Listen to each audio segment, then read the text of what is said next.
All right, so you've finished your manuscript. Now, a standard adult manuscript is approximately about 100,000 words. You can fall a little short of that, you can go a lot longer than that, but it's usually around the 100,000 word mark. So you've got this beautiful manuscript sitting on your desk, you've got a beginning, middle and end to it. It's 100,000 words, so it's fantastic.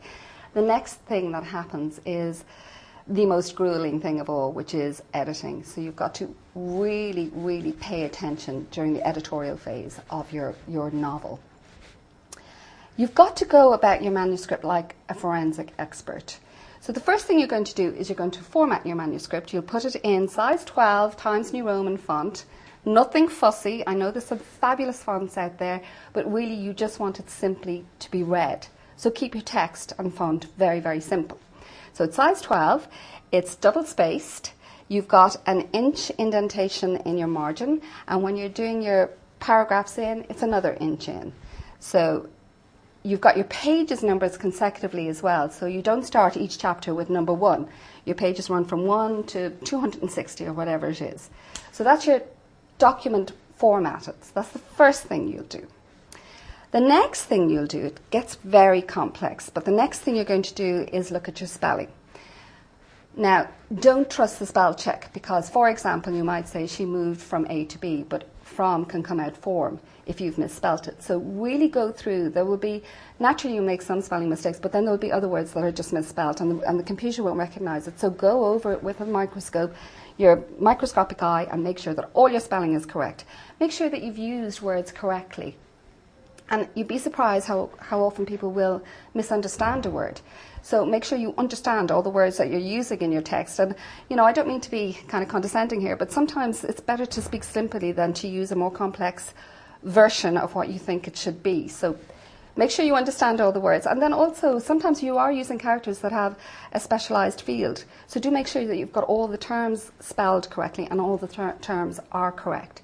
So be forensic, go through the text from a mechanical point of view initially, which is formatting, spelling, and use of words. Then it gets more complex. You've got to go through your characters.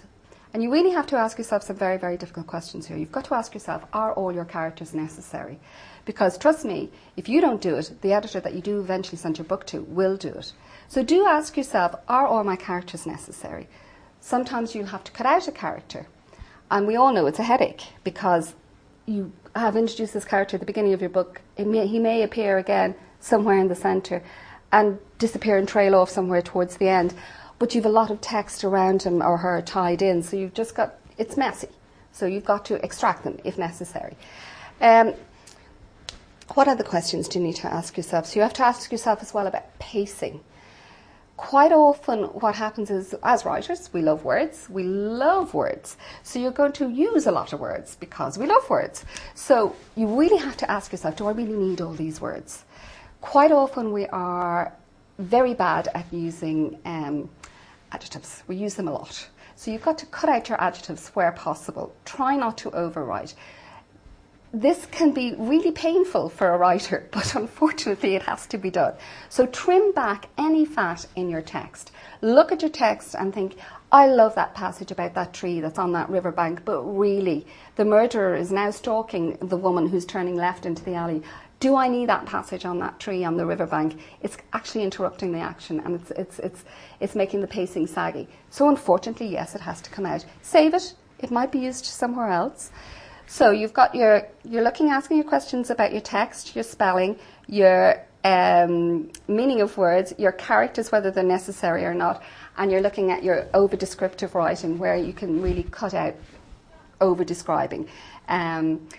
Is there anything else you need to know before you go to the next phase? No, I think that's it. I think wherever you can tidy up your text, where possible, do. And wherever you can be, and it can be very cruel. So be prepared for a little bit of pain when you have to cut out certain things. So editing next.